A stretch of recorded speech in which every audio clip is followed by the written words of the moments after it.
Welcome back to Odd Jobs. We're going to be putting a counter here, custom counter, and today I'll show you how I'm going to make a template for this.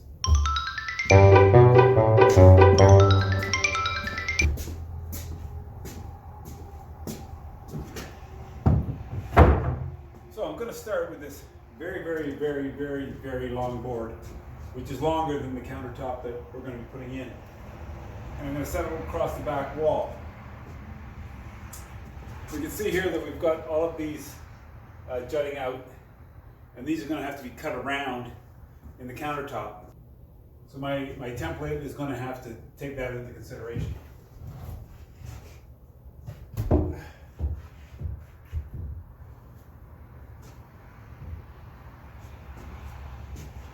Now, because this beam here in the corner is bigger than this one,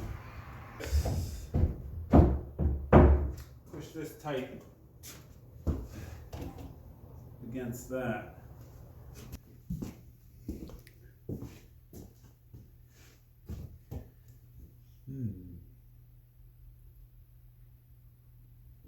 Yeah, we're going to cut this one here to this size.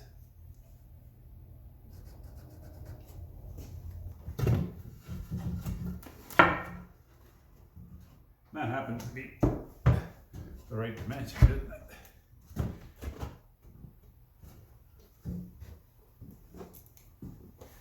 And even though it looks like hell, it's going to be strong enough to last. So I can put that there. I can push this small piece tight against the wall, even though there's a gap there. Once they're all held together, everything should be fine. That's a good start.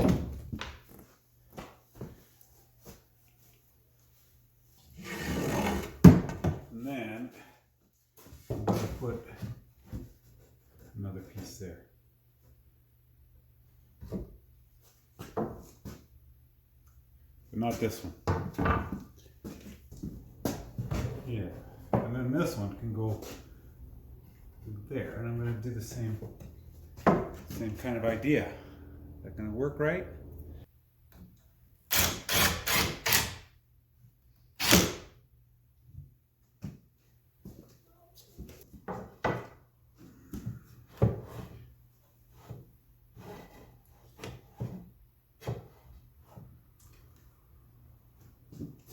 Yeah, that'll be just fine.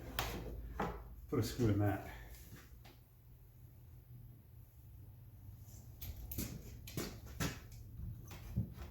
Now I'm going to press this tight against there. Everything else is going to be tight.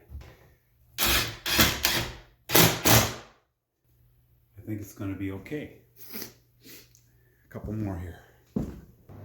I'm putting more than one screw in here so that it doesn't pivot on this point. So that when I pull this away and set it on top of the other one, these are not going to shift side to side. I know there's a bit of splitting there. I don't think it's going to give me a big deal. I think it's going to be all right. Screw in there too.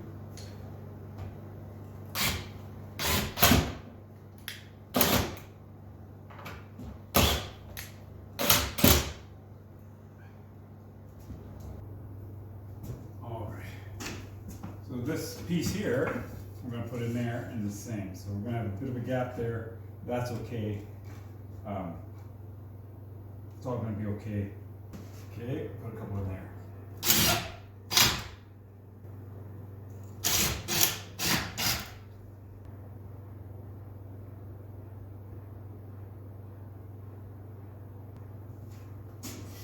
So now that I've got all this laid out, where I've got all of my cutouts to come around this, what do you call this? This post, and this post, and that post. Then I'm going to put some marks on it here so that we can line these up again and make sure that nothing is shifting.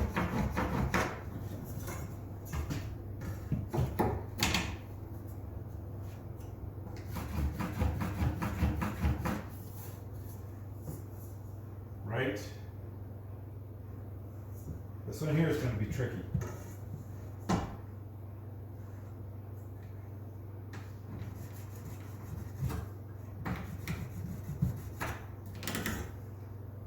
we can see them and do all the way across.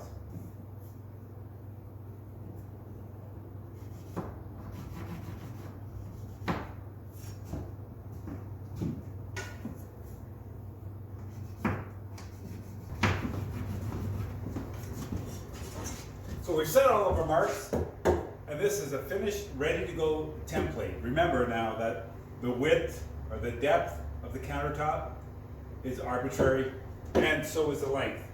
And when we put in the countertop, I'll show you how to accommodate for that. But we've got a working template right here.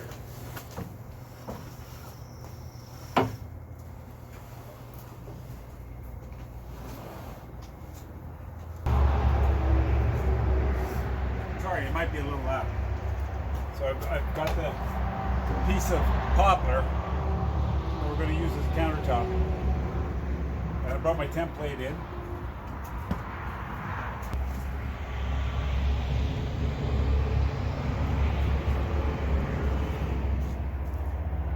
We've got this very dirty piece here at the end, and this crack has gotten big and huge. We're going to fix that crack eventually, but for now we're just going to cut it and get it into place. I want to get past this one. I don't want to include it, and as much of that stain as possible. If I make a mark out here, the actual length of the cabinets is 127 inches. So I want a little bit of an overhang on the one end, but the end that goes against the wall, I'm going to mark it here at 130, and we'll cut off the other end because we still don't know what's going to make it square. We'll explain that later.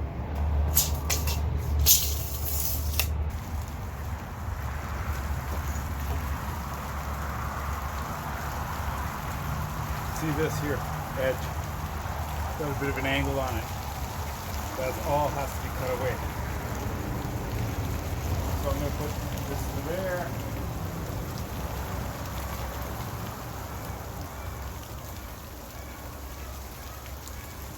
Take a little bit off all the way along.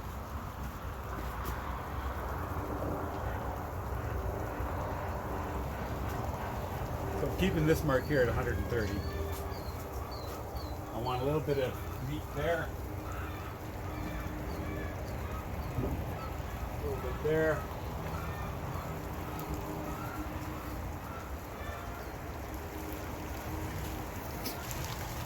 And here we go all the way down. We're going to be cutting and removing all of this. And that's just the way it's going to be because the wood didn't come squared off.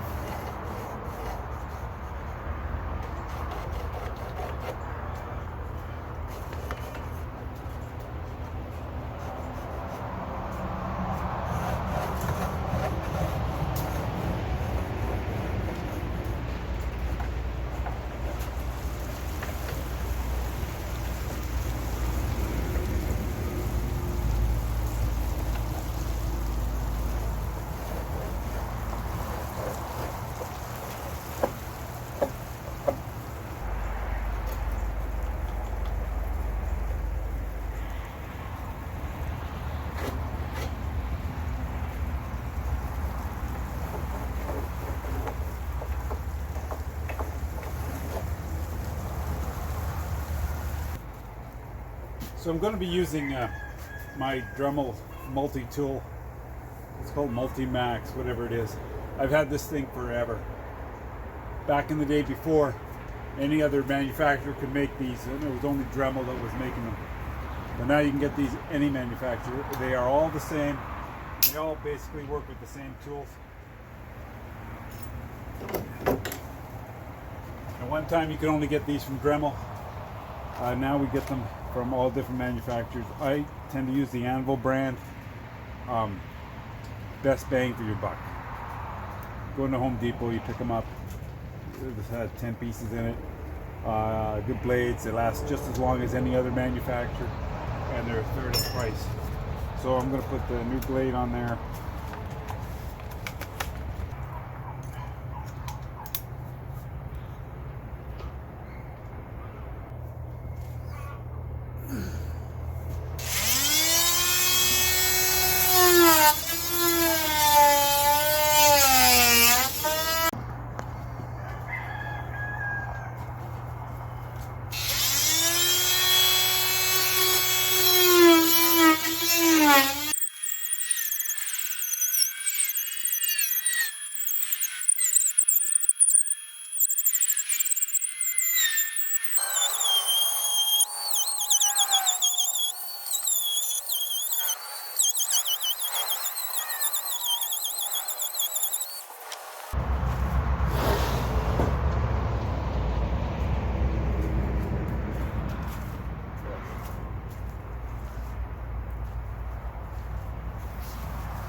Okay, so I've scored this the whole length.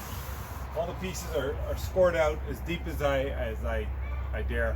Well, here I went down about 1/8 of an inch. These are cut out mostly. And then I'm going to turn to a skill saw. No matter what skill saw you use, I'm doing a cut like this, and all of this is sitting against a wall. So I don't want a crooked cut, meaning an off square cut. Because right now, we can see in various parts, it's not square. So if I'm going to have it not square, I'd rather have it not square to the inside so that it doesn't leave a gap against the wall. I'm going to cut the lengths with my skill saw, and I'm going to make sure that this angle is just a bit in, like so. So that when this saw is sitting flat, I'm cutting into the wood. I'm going to start at that end. And hopefully this scored line will be enough to guide me. I get very nervous with this kind of stuff because you can only do this once.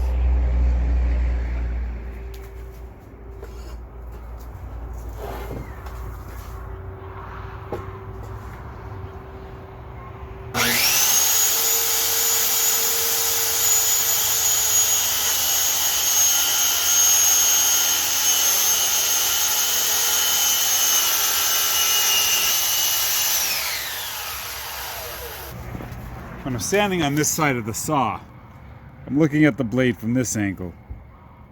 So I can always see the line that I want to cut right where the blade makes contact. I hope that makes sense to you. I don't rely on the laser sighting or anything. I'm actually watching the blade from here.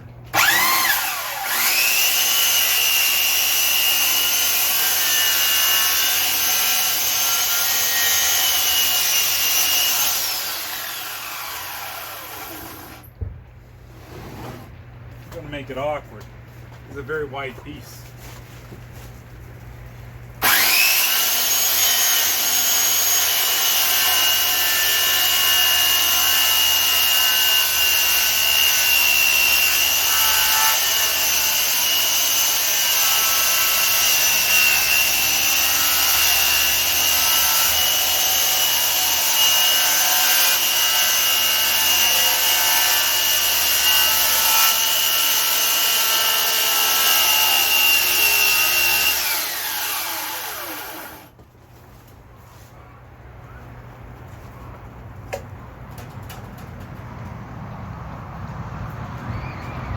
So my blade's not thick enough to go all the way through. I can't believe it. What a rookie mistake. But it's gone most of the way through. So I'm just going to carry on looking at this side.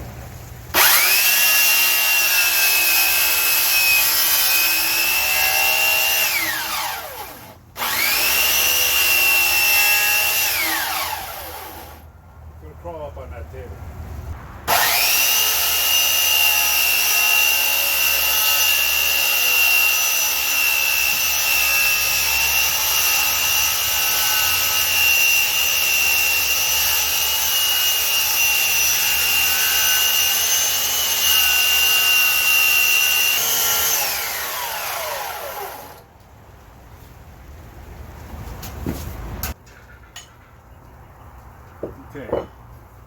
see if we can split that.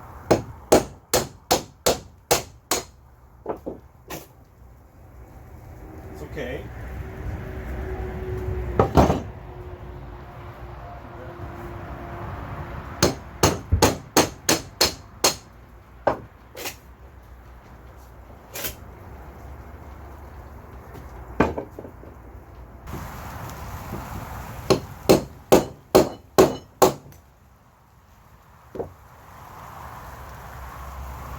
It's working out better than I hoped.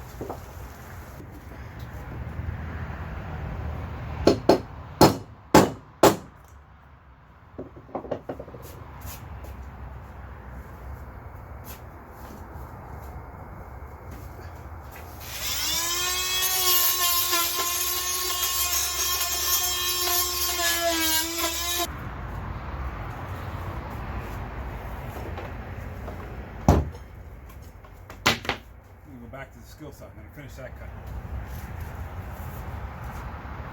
Not much to take off there.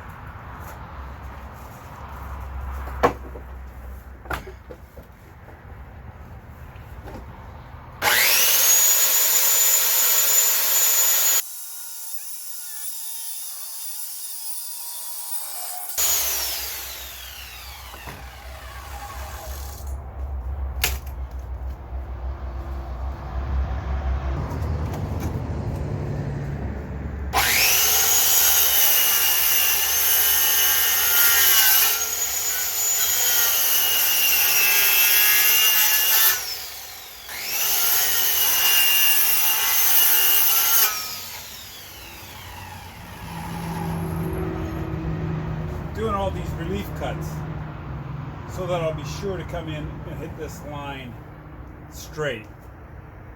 If I don't do these relief cuts, I won't be able to turn the saw midway through.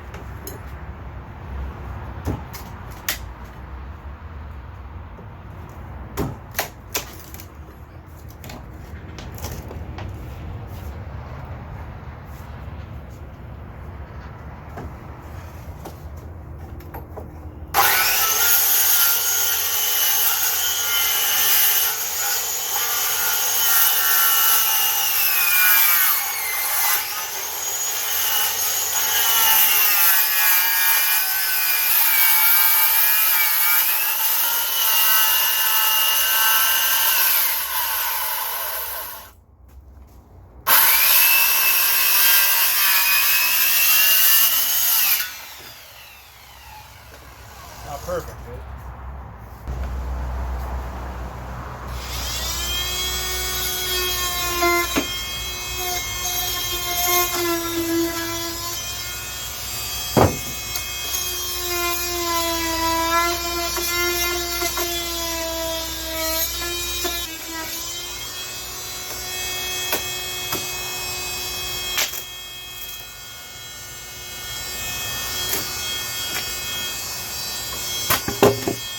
I can live with that.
So now that we've got it in place, I want to get rid of this ugly cut, and I want it to be square, pretty much square, off of the cabinet here. Although the underside is not perfect, I think it's going to be just fine like that. Yeah.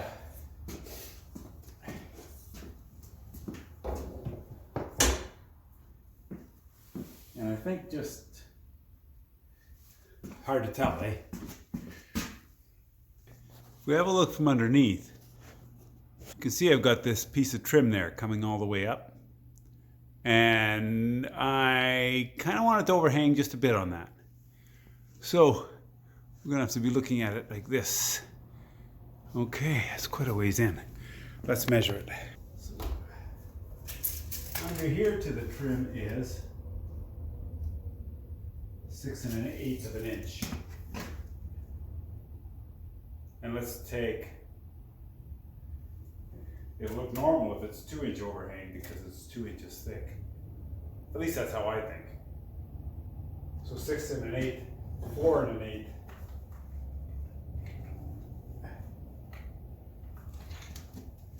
We can just take 4 inches off here, 4 1/8, in there.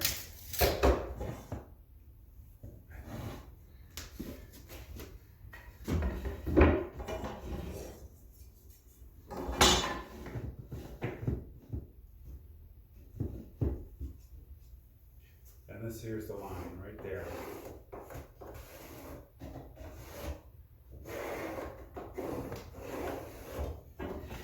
And that's where we're going to cut it. See if we can visualize that. You can always cut more, but we can never cut less.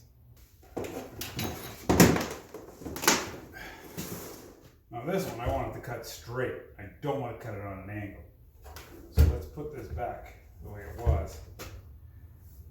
And we'll just do a nice straight, even cut. Eyeball it up.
Well, this countertop's cut and it's in place.